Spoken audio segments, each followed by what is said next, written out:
my conclusion was, following European economy, British economy, Japanese economy, American economy, that the the British economy is probably going to be the first one to hit the skids. And then a reader sent me an astrological reading that came to the exact same conclusion. I've been in hedge funds for 15 years, and I know many very serious hedge fund managers who pay astrologers to tell them what's going to happen in the markets. So, there are people who take it very seriously. Yes, there is a saying in astrology: millionaires don't use astrology, billionaires do. Is the euro going to go down first? Is the EU going to collapse first? Or Britain? Please let it be the EU first. Putting it all together, what I'm taking from this is that July there's going to be significant corrections with the pound and the euro, like disruptions to those monetary systems. And then in September, even worse. Take the first step towards online privacy. Get NordVPN. Tyranny becomes law, rebellion becomes a duty. So said Thomas Jefferson. Go to bit.ly/lawful tax protest or bit.ly/make war history and find out why it is a criminal offence to pay central government or local government taxes in the UK. bit.ly/lawful tax protest or bit.ly/make war history. And let's make war history. Hi everybody, welcome. Thank you so much for coming to watch this show with Alex Krainer, who is a political and economic analyst and commentator extraordinaire, joined by Lauren from Icrypto, who's an astrologer extraordinaire. And we're going to put both of these together and see what we come up with. Alex, do you want to start saying a little bit about where people can find you? I'm sure people who come on my channel will find you often, but for new people. People can find me on X. My handle is @NakedHedgie, and I also have 2 publications on Substack. One of them is for traders and investors called the iSystem Trend Compass, and the other one is a personal Substack where I publish a bit less frequently. The one for traders is daily, but on my personal Substack I publish more pieces related to history, geopolitics, things like that, and they are generally less frequently published, but more thoroughly researched and refined in terms of how I write it. So that's the 3 platforms where I'm most active. I have a website, I have a YouTube channel, and all that, but you can find that easily from these 3. Yeah, and do you want to say what your trend following system service offers? What people get out of it? Oh yes, it provides a daily directional exposure and timing signals for a total of about 200 financial and commodities markets. And so for that, I publish a set of different daily trend following newsletters that give people real-time trend following signals. So if some market is trending up, it'll tell you to buy. If something is trending down, it'll tell you to sell. Stop losses, profit taking signals, stuff like that. And it always comes with some commentary about what's going on in the world and why this might happen rather than that. Okay, great. Thank you, Alex. Lauren? You can find me on my YouTube channel, Icrypto, and on X, Crypto Consult 15. Icrypto was taken for that one. And I have a Patreon where I write up a monthly crypto market report analyzing the market and Bitcoin using astrology. And I also do personal readings, astrology readings, and I do trade readings for crypto for your own personal self, like when's a good time for myself or what's going on with my energies that gives you the best possible outcomes and scenarios. So, and that's at Icrypto as well. Yes, fabulous, fabulous, fabulous. Now the links to your material below, both of you, so people can find out. And I mean, I've had Alex on my channel many, many times, giving great insight and analysis, and I've learned loads of him. And then I've had Lauren, not enough times, not as many times as Alex, but hopefully that will change over time, and giving readings. And you've given accurate readings about what's going to happen with Bitcoin at a sort of macro level. So that's all good. And Alex, a few weeks ago, you published an article where you used astrology. Oh, I didn't use astrology. I just a reader of my Substack sent me an astrological reading that just kind of happened to be very closely aligned with something that I had written previously. That is, I wrote a series of articles about the future of Great Britain, right? Mm. And so I started realizing around mid 2021 that something was very, very badly wrong. And this was on the back of the United States withdrawing from Afghanistan, because I was very surprised by how hysterical the reaction was in the UK to the US withdrawal from Afghanistan.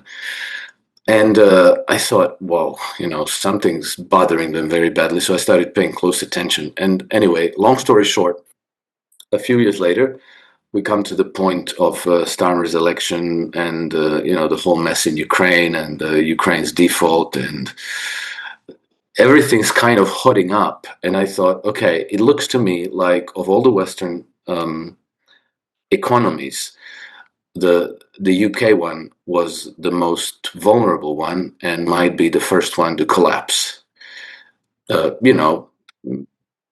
It's not going to be a financial crisis like Lehman Brothers, because in the meantime, the bankers behind the smokescreen of COVID have staged a coup, so they're in charge now, which means that they will not allow a Lehman Brothers moment to happen. What they will do instead is they're going to print money to infinity to flood their systems with liquidity, so that no corporation under their control and no bank under their control goes bust. But what that's going to do, on the other hand, is it's going to slowly, maybe not slowly, but gradually, it's going to collapse their currency. So I think that Britain is the first in line for high or hyperinflation. And of course, it's going to be going along with a process of stagflation, meaning consumer price inflation, along with no economic growth, or very, very sluggish economic growth, or a recession, a degrowth. So my conclusion was, following European economy, British economy, Japanese economy, American economy, that the British economy is probably going to be the first one to hit the skids. And then a reader sent me an astrological reading that came to the exact same conclusion. So this is why I thought, interesting, maybe, since they agree with me, of course, I give them credit for being right. And it's very gracious of you, Alex. I know, thank you. Well, and so I thought, hey, this is interesting. I think I'll just publish it. I've been in hedge funds for 15 years, and I know many very serious hedge fund managers who pay astrologers to tell them what's going to happen in the markets. So, there are people who take it very seriously. Yes, there is a saying in astrology: millionaires don't use astrology, billionaires do. Okay. And also, just want to say something. I had a reading with an astrologer who appears on my channel regularly. Back in October, she knew nothing about me, and all she had was my date of birth and where I was born. And I asked her, "What do I do for a living?" She said, "You remove children from situations of trauma." She was that specific. Like, wow, not like you work with children or you work in the care sector. No, you're one of the ones that take children from situations of trauma. It's like, how did she know that? So, and then Alex, I imagine that what informs your analysis is your understanding of history, your understanding of economics, your understanding of how markets work, your understanding of, what is it? No, not at all. It's completely packed into an algorithm. I do follow history and economics and financial flows and all of these things because, humanly, I like to understand. I also like to have something to talk about, because if I told you, oh, the price of gold just rose above the 178-day moving average, and the RSI went into the overbought level, I think that's not so exciting. So it sounds like I should sell. if I had some, but it's not exciting. Yeah, because that's what the algorithm does. You know, it Right. looks at technical signals, it analyzes the price fluctuations, and then based on, you know, historical patterns and precedents, it says, okay, it looks like this market might be trending up, and this event constitutes a buy signal. So here's a buy. Okay. But you know, if I wrote about why we got a buy on this or a sell on that, it, you know, it's unreadable. It's just technical nonsense, mumbo jumbo. It's not nonsense, but it would be mumbo jumbo if you translated it into English language. Sure. Okay, so your algorithm, your trend following system is saying that the pound is going to collapse before the euro. No, actually, we are long the pound right now. It's been Okay. rising. You know, it's been what, $1.26 3-4 months ago. Now it's $1.35 or so. So you know that trend has been up for past few months, but we are short the gilt, US bonds. Okay. Got it. British bonds, Yeah, but sorry. also Yes, U.S. British bonds. long bonds. U.S. 30-year bond we're short. We're long the 10-year note, which is weird. But if you look at their charts, you'll see that there's a bit of a divergence. One is kind of heavy, and the other one looks like it might take off. But you know, that doesn't mean that there's no prediction in that. Mhm. Um, you never know what's going to happen tomorrow. Basically, it's based on the premise that once a trend takes off in a direction, it's more likely to continue that direction than it is to reverse. You know, and so you try to spot the trend at the early stages, because you know, once you're certain, you know, the train's left the station, basically. You know, so you use the algorithm to give you the very early sign, and then you sail with the thing. But if you're wrong, then you're going to take a small loss, and then you're going to try again when you get the next signal. Okay. All right. That's really, really good. Thank you, Alex. And then what you do is exactly what Lauren does. So Lauren Cool. looks at all these signals that has looks at all these movements of energetic bodies. And money is nothing more than tokenized energy, as I try and stretch my metaphor so they meet, right? So she has That's all these actually very good. she has these indicators that tells you what the trends are likely in the direction of travel. And that's the astrological algorithm that she has in her head. Okay, very very interesting. Uh, so okay, I don't know if this is appropriate to throw out there, but I've actually, you know, you and I, Rich, have talked about crypto for a long time. You laughed at me because I said, "Oh yeah, I'll invest in Bitcoin when it gets back down to $20,000." There you go. Always makes him laugh. But I've actually made a crypto investment in the meantime. Did I tell Oh, you that? you told me off camera. Yeah, and so and the only reason why I did that is because I know the man who launched it. Hmm. And you know, because I don't think this about Bitcoin, but I think that probably 99% of these cryptocurrencies are frauds. Mhm. And because I know this person, and I've known him since the late 1980s, I know that he's not a fraud. So I thought, okay, so this thing might work. So I went in. It just launched, I think, a couple of days ago, and so this is my first investment in a cryptocurrency. So No longer a no coiner, hey like Alex. a virgin, You're now a shit coiner. we'll find out. No, no, No. no, no, no, no. You are. There's Bitcoin, and then there's shit coins. Oh, so everything that's not Bitcoin is It's a shitcoin? shit. That's right. Oh, okay. I didn't know that. Well, Even you see, I'm Ethereum, a, I'm a total. according to Bitcoin maxis, which I'm not, and our friend Tom Luongo isn't. All other cryptocurrencies apart from Bitcoin are shit coins. Okay. Okay, well, fingers crossed. We shall watch that one, and I'll speak to you about that one afterwards. All right. Yeah, you see, this one's going to be different, but you know, time will tell. Maybe Lauren will be able to I'll look divine into it. that future. All right, Lauren, do you want to say, I suppose, the sort of equivalent of what Alex has said with his algorithm and what it does, and then just a broad overview of how astrology works? Okay, so if you think about it, you know, we're all energy. You know, your energy, I'm energy. Energy is neither created nor destroyed, and the planets that go around our sun in our solar system are energy. They're balls of whatever they're made up of. Their energy, and that energy is all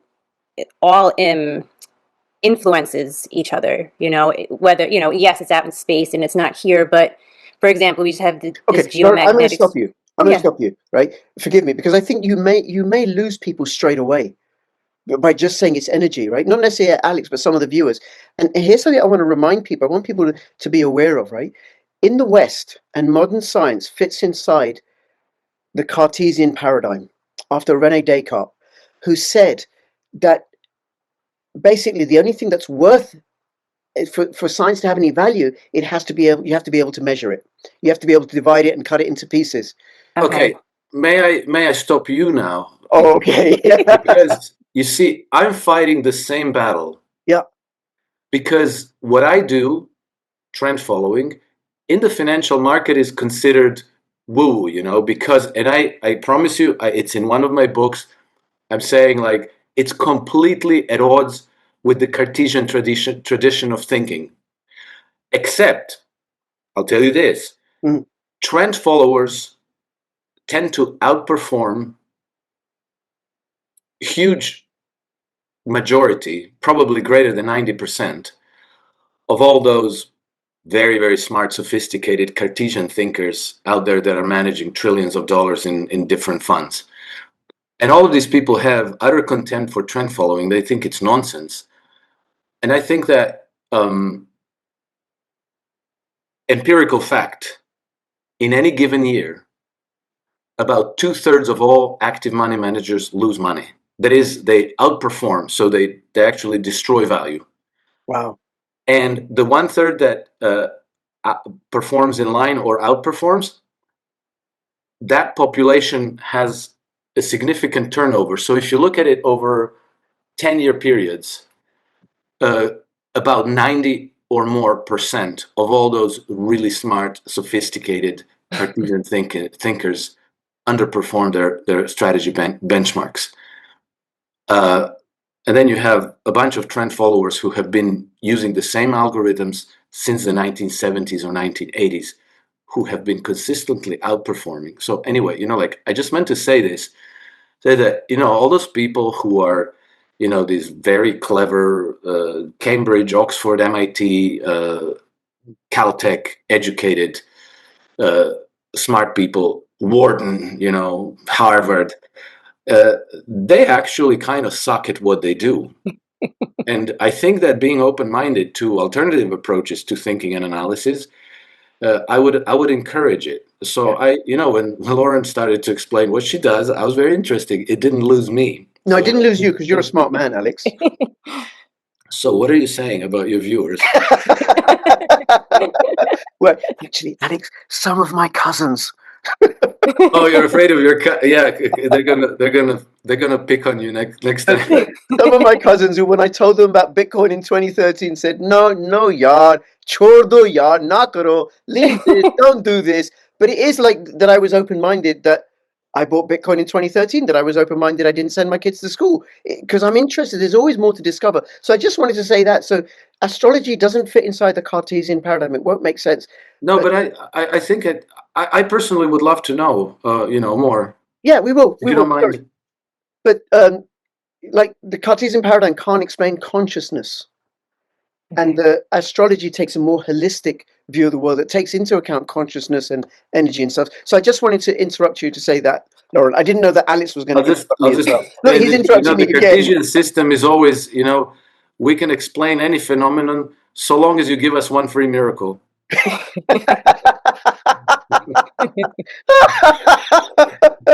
These interruptions are so great. Lauren, back to you. Okay, so all right, so I guess in a simpler term, it's cycles and seasons. Everything is a cycle and a season. The markets move in cycles. There's bull markets, there's crashes, and the astrology moves in these cycles and seasons with where the planets are in the sky, how those planets influence us on Earth, whether definitely personally, but also other things, trading, because it's influencing your personal emotions, and your personal emotions will trickle out into the trading as well. But I would say mostly it's cycles and seasons that astrology is charting, and the energies of those cycles and seasons, like how, where Pluto is in the sky and how it's influencing the energy, of Earth and other planets, and how it's like conversations. All these planets are having conversations, and what are those conversations saying, and what is the effect of those conversations, and how is that influencing us here on Earth? Again, whether it's through just your emotions, but it's also the markets, money. You can take it down into what the trend is, like, is there a trend for manufacturing? Is it in a downtrend? Is it in an uptrend? With certain planets and certain places and certain signs, if you look in history, it shows that, when certain planets are in certain places, there's more of a trend for manufacturing or railroad building or shipbuilding or, wars and other things. So I guess cycles and seasons would be the best, simplest way to explain it of astrology and charting the energies of it. Yeah, and examples just come to mind. Was it July the 15th last year when President Trump, well, he wasn't president then, was shot? Oh, yes, yep. I remember listening to astrologers beforehand, like Joni Petrie and a few others, I can't remember, and they were all saying that there's this star Algol is going to be in a certain position, and Algol is about leaders losing their heads. And several that I listened to were warning that there's something could happen to a major leader on this date. Yep. And Whoa. yep. Because the thing is, listening to you, Lauren, that I don't understand, and maybe you can't explain it, but for people who don't know or are new, different planets have different impacts on us. Like the Right. outer planets, they're way more powerful in terms of their influence on us. The inner planets, they move quicker, they have less an effect. And then when they're next to each other, I suppose, like I said in our previous video, like if you have these really powerful magnets, and if I position the magnets opposite each other, it's going to create a field inside, in between. But if there's four of these magnets at north, east, south, and west, it's going to create a particular energy field inside that will impact Right. whatever's Yep. in the middle. And if they move about, that will shape things around, and the energy quality will shape. And that where Pluto is coming to now-ish is where it was in the late 18th century when we had the revolution in the United States and the revolution in France. So there's this revolutionary energy, which I think, Alex, you and I can probably pick up and sense and talked about, that there's going to be more and more protests, more and more people saying, no, we're not having this, as the authoritarians, try and put their boots on our faces more and more. Yes. Well, they wouldn't do that if only we would obey. You see, it's our fault. Yeah. So everyone, yeah, it's always our fault. See what we make them do to us. That's what we need to do. We need a planet that's going to make us obey. So, do you want to say, like, what's happening? Anything you want to say about what I'm saying, right? Oh, by the way, I got to say to anybody who's watching this, I don't know how to have this conversation with Lauren and Alex, because it's two completely different fields that I'm bringing together to make sense of it all. And so I'm flying by the seat of my pants in a way that I don't normally do in videos. So, Lauren, anything you want to say about what I've said, plus also what's happening at a much larger, mundane astrological level, the larger influences right now, and then we'll get a bit more specific. So right now there's outer planets, Neptune, Saturn, Jupiter, Uranus. They're all changing or have changed Pluto? signs. And Pluto's in Aquarius. It did its change. I want to say November 2024 was its final change into Aquarius. So that's where it's staying for the next 20 something years, because it's very slow to move. Outer planets have more of an influence on societies as a whole. Not so personally, but not so much personally. Like, it's not like on an everyday level, like the inner planets, Mercury, Mars, Venus, the moon, the sun. But what's going on now with these outer planets that are changing, it's changing these deep-rooted changes in society. We can see more protests are going on. We have Saturn and Neptune, excuse me, that just moved into Aries. Aries represents the people, like the individual that I am. What are my beliefs? I'm standing up for my beliefs. No, step off, governments. You're invading my privacy. And with Saturn moving there, I feel like we're going to see more of governments trying to grasp onto control and making stricter rules, laws, regulations to try to grasp onto the people, to make them listen, to make them obey. But with this Aries energy, that self, I am, what's my place in society, we're going to have more of those uprisings and protests with people, which we can see. We can see all around that there's more protests going on all around the world. We have Jupiter that's going into Cancer this month. I believe it's June the 7th. It's going into Cancer. That's more about the domestic life, whatever country you're living in, doesn't matter. But having more of a, pride in your country also has to do with housing markets. This could be a very good thing, and let me go back to Uranus. It's moving into Gemini, and that's been known to, when it's in Gemini, to be wars. World War II was fought with Uranus and Gemini, and there was another war fought with Uranus and Gemini. I can't think of it right now, but World War II, that was like a major, it's a major war. It's a world war, and with all this energy changing, it's creating this chaos.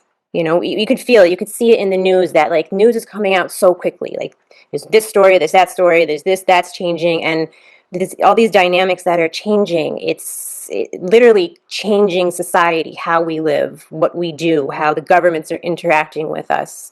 And I do believe that when Uranus goes into Gemini, July 7th, that's when that occurs, that we will see more of an uptick in fighting in different places, more warlike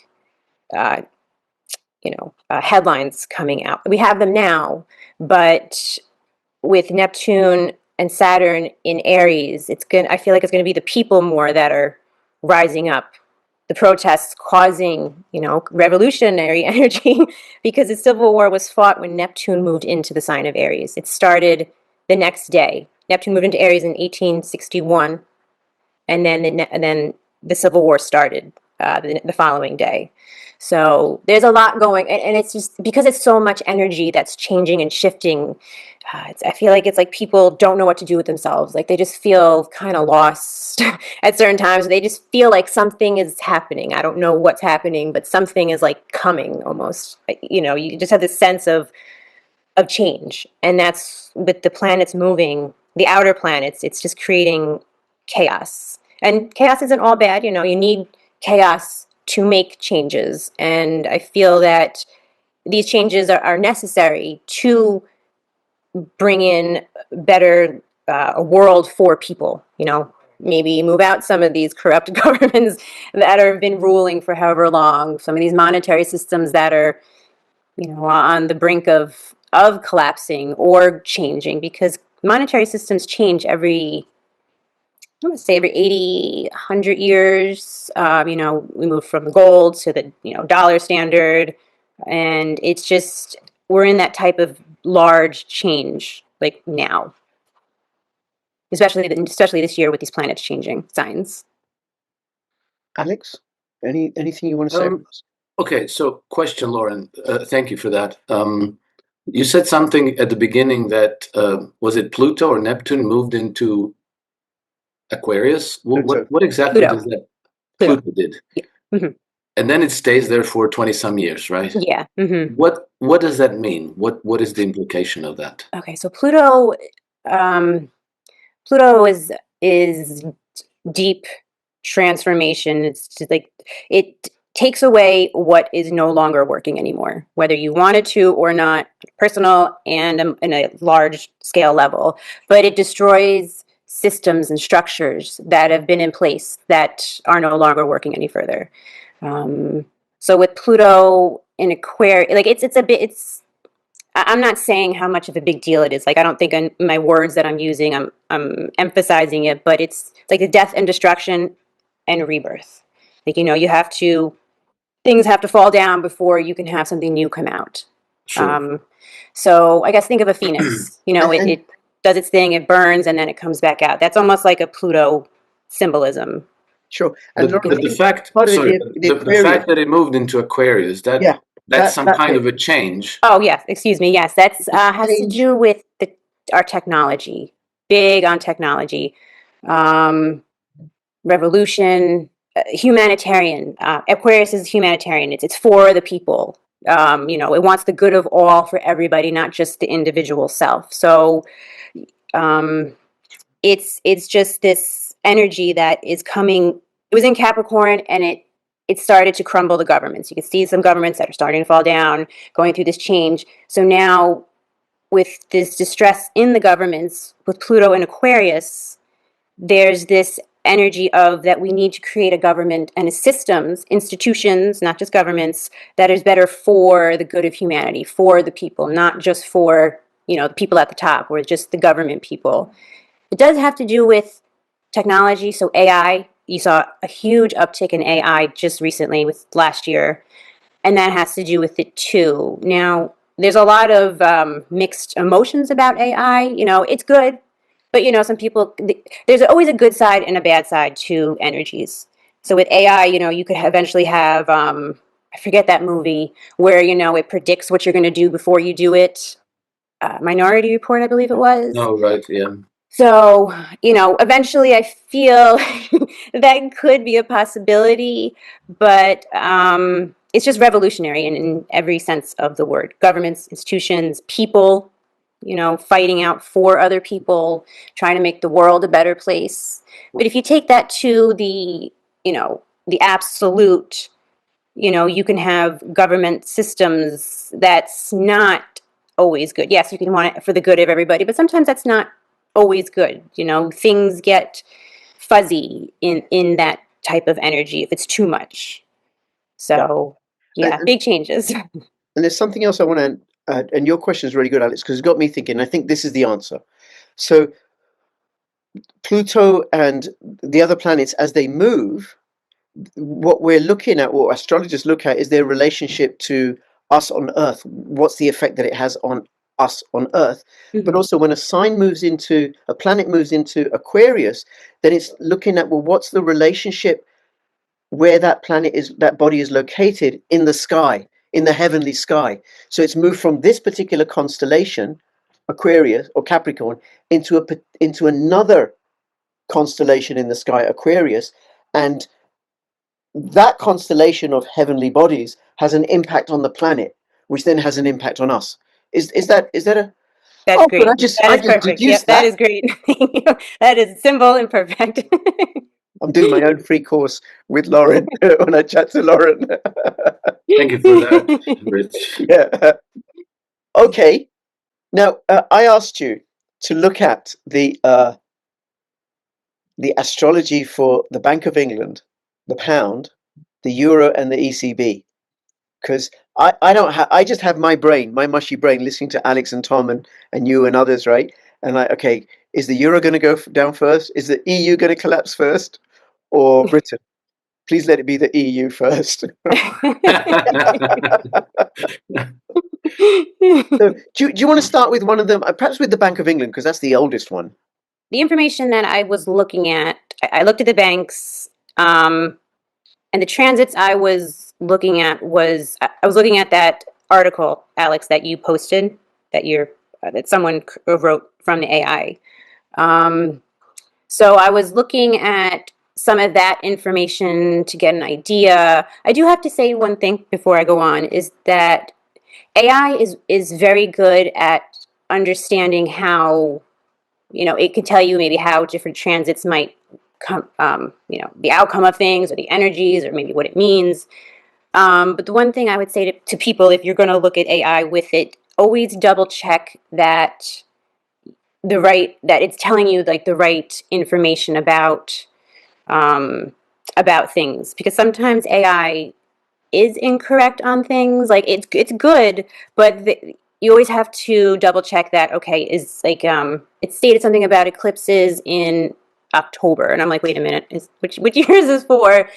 And they're gonna be in September. So you always have to just double check to make sure that the information that it's spitting out is correct. Because it can also, there's a bunch of things that I looked at some other things, and I'm like, wait a minute, this doesn't make sense. So sometimes you have to go back in and fine tune your Yeah. information. It's only as good as the data that it draws on, and it does make mistakes. ChatGPT has told me that carbon dioxide is going to destroy the planet. Yeah. Wow. It must be true. Yeah, it must be true, right? But I mean, other than that, it had some really great information. So, so did you want to start with just its birth chart? Whatever, Lauren, we're learning from you. Because I looked at a bunch of information. Okay, there's one thing I want to go over first because I thought it was the most interesting. So I took the bank. A lot of work into this. Thank you so much. Oh, I have many slides here. I just kept looking and looking and looking because there's so many layers to astrology. You can like just spend hours looking at things and finding more and more information. So I looked at the UK's chart, European Central Bank, the Euro non-cash launch, the Euro cash launch, the decimal sterling. Yeah, we chose that as the date for. Yeah. Yes. Okay.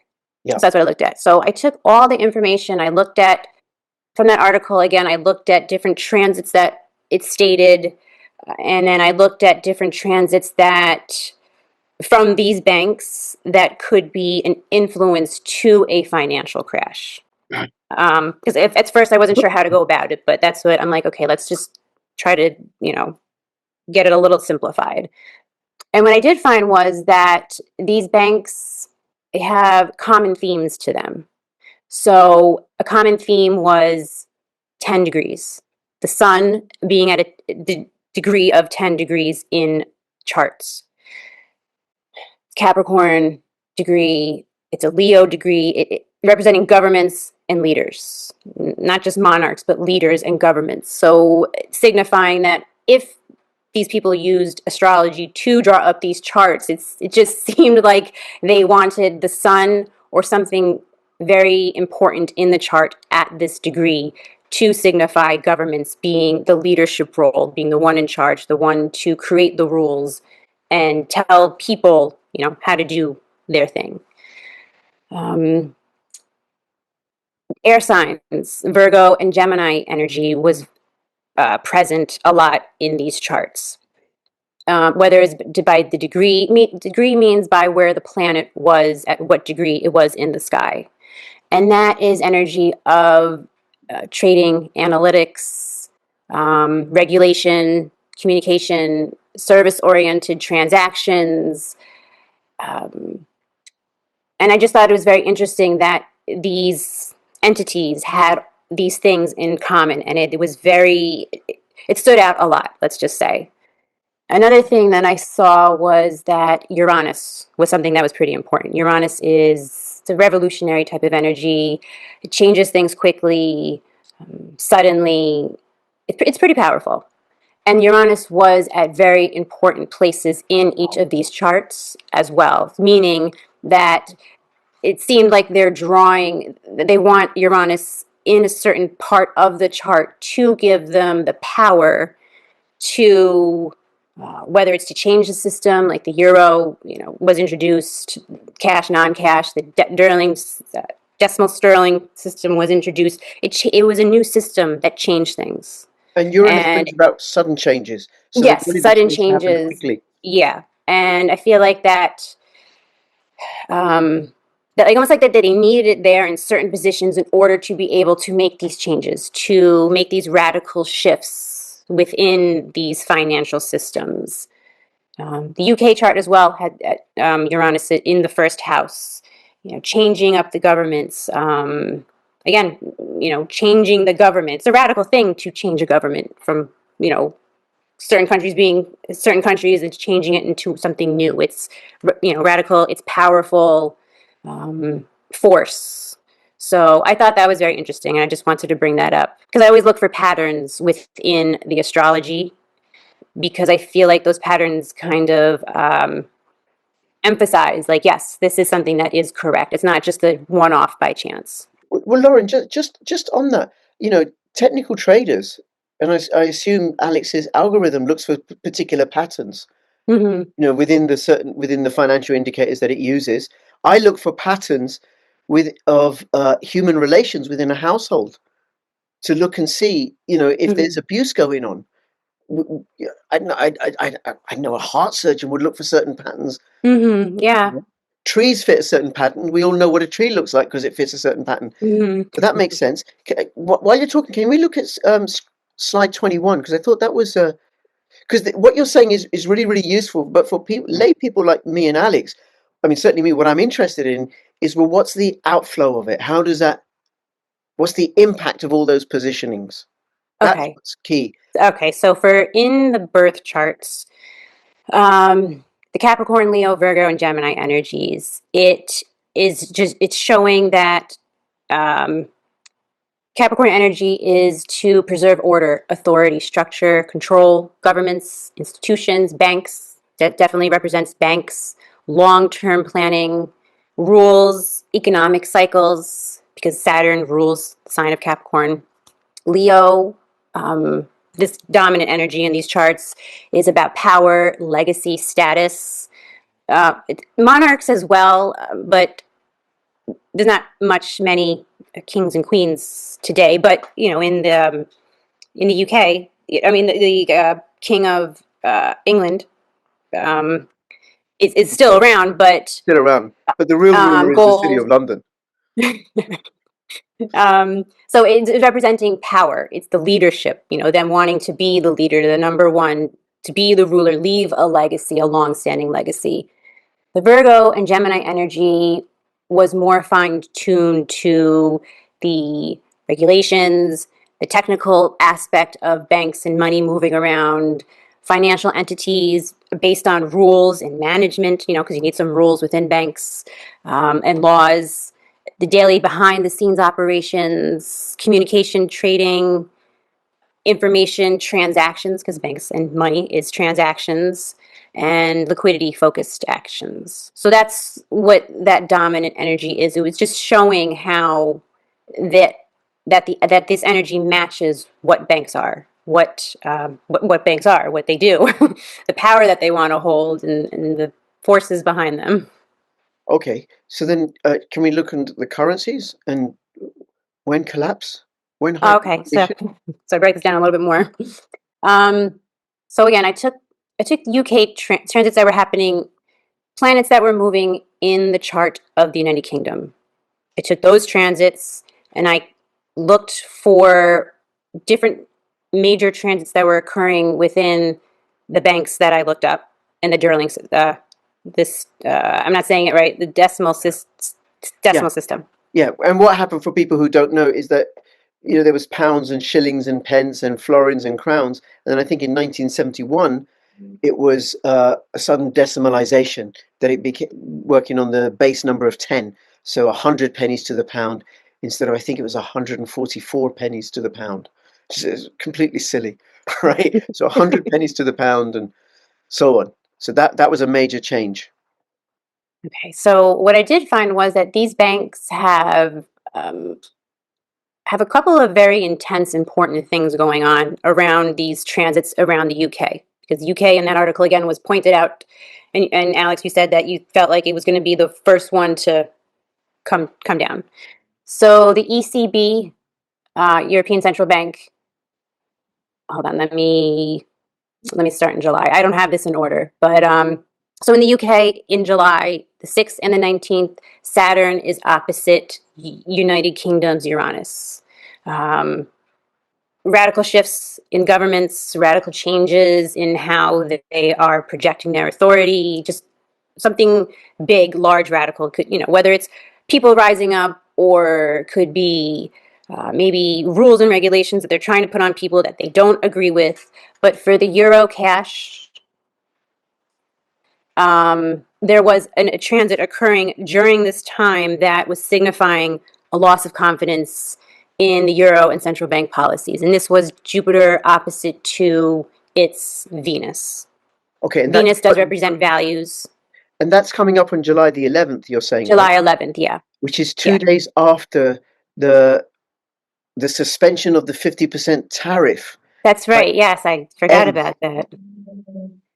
And Jupiter and Gemini, I'm sorry, and Uranus moves into Gemini on July the 7th. So this is all happening very, very closely together. again, it's a lot of energies, a lot of shifts occurring. Uranus, big, and it's a sudden shift, a sudden change. But anyways, so overextension reflects excess optimism clashing with tight monetary policy values. And I also wrote, if triggered by external shock or market distrust, it could lead to sharp correction or collapse. Maybe not collapse necessarily on this date, but a sharp correction in the finances, in the euro cash, or just in markets in general. And this is based again off of UK, what's happening in the UK, and also looking at what's happening with the euro cash. Now, the euro cash and the non-cash, the dates of their charts, they were everything was almost the same with those, which was pretty interesting. I mean, it happened a couple years after each other, but their suns were both at 10 degrees.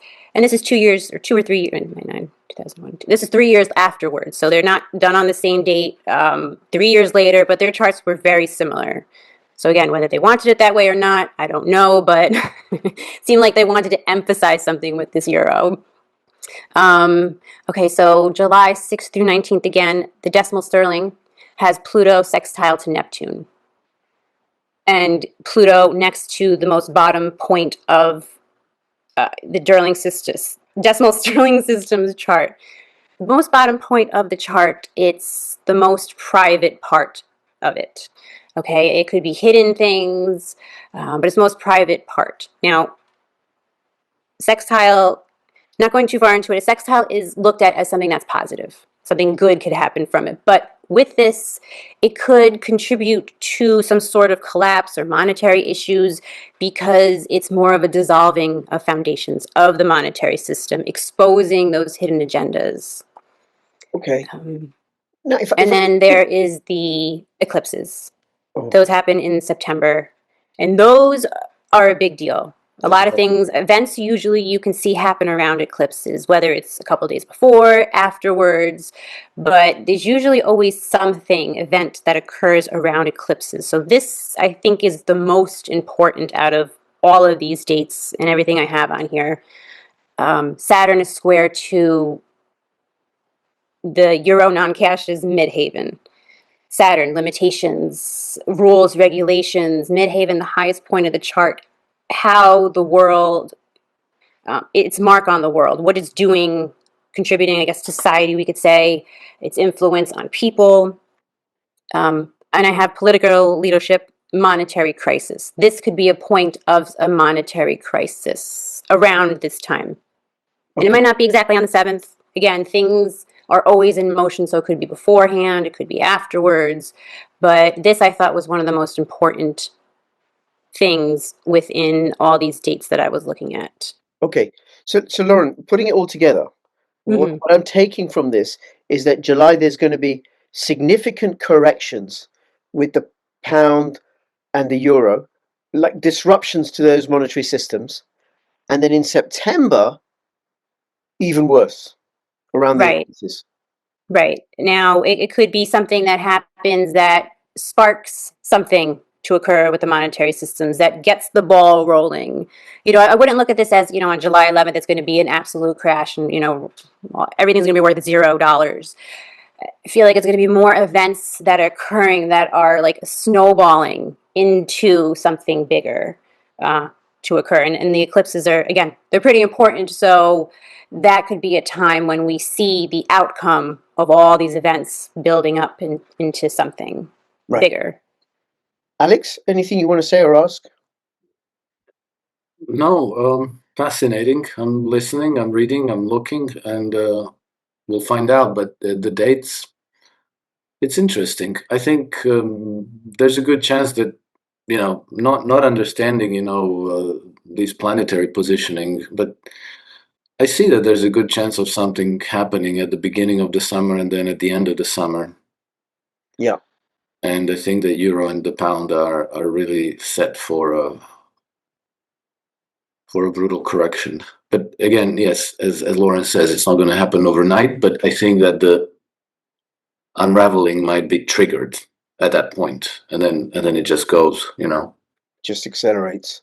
Because I don't know so much about the European Union policies, I imagine they're pretty shitty, but the British government's policies are really, really shitty, designed to impoverish us and destroy. Yeah, but we still have our unity and our diversity and inclusiveness. We still have those values. Good for you, Alex, with those values. I'm a buyer. Yes. Okay. All right. Anything else you want to say about this before we move on to the next thing, Lauren? I guess one thing I did want to say is this information is not reflecting on people of the European Union, UK, and everything. This is more of the monetary systems, the banks and stuff like that.